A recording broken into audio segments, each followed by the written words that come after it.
लोग कहते हैं अगर अल्लाह है तो दुनिया में इतना जुल्म क्यों। लेकिन सच ये है, ये सवाल अल्लाह के बारे में नहीं, ये इंसान की अपनी नफ्स की अंधेरी गहराइयों के बारे में है। कुरान कहता है इंसान सबसे ज्यादा झगड़ा करने वाला है। कहता है इंसान जालिम भी है, जाहिल भी। और कहता है फितना तुम्हारी अपनी हाथों की कमाई है। यानी जुल्म अल्लाह नहीं करता, जुल्म इंसान इंसान पर करता है। फिर भी इल्जाम अल्लाह पर डालता है। इंसान अल्लाह से क्या वादा करके आया है। अल्लाह ने इंसान को दुनिया में भेजा, लेकिन भेजते वक्त पूछा भी था, क्या तुम जिम्मेदारी उठाना चाहते हो। आसमान ने कहा नहीं, जमीन ने कहा नहीं, पहाड़ों ने कहा नहीं, लेकिन इंसान ने कहा हाँ मैं उठाऊंगा। कुरान सूरा अहज़ाब 72। यानी तुम खुद जिम्मेदारी लेकर इस दुनिया में आए हो। तुमने कहा था हाँ मैं उठाऊंगा, मैं सही गलत जानकर जीऊंगा, मैं इंसाफ करूंगा, मैं रहमत फैलाऊंगा।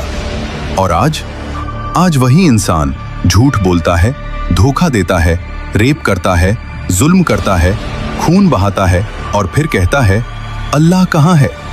अल्लाह कहता है तुम पर जुल्म तुम्हारे अपने हाथों का नतीजा है। सूरा शूरा 30। Human psychology, blame shifting mechanism.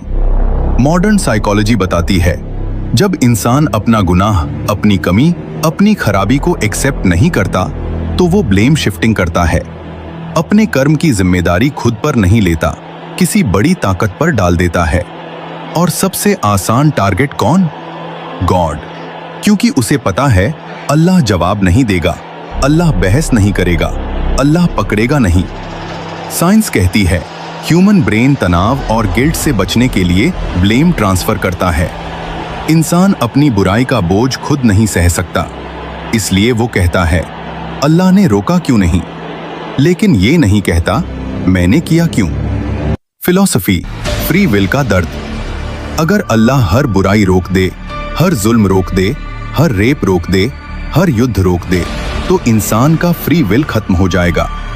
और फ्री विल खत्म होगी तो इंसान इंसान नहीं रहेगा, वो एक प्रोग्राम्ड रोबोट बन जाएगा।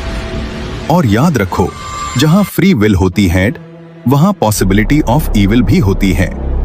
यह दर्शन शास्त्र की सबसे गहरी सच्चाई है। अगर आग जलाती है तो वही आग खाना भी पकाती है। अगर पानी डुबाता है तो वही पानी जिंदगी भी देता है। अगर इंसान को चॉइस दी गई है तो चॉइस का इस्तेमाल अच्छा भी होगा और बुरा भी। प्रॉब्लम अल्लाह नहीं,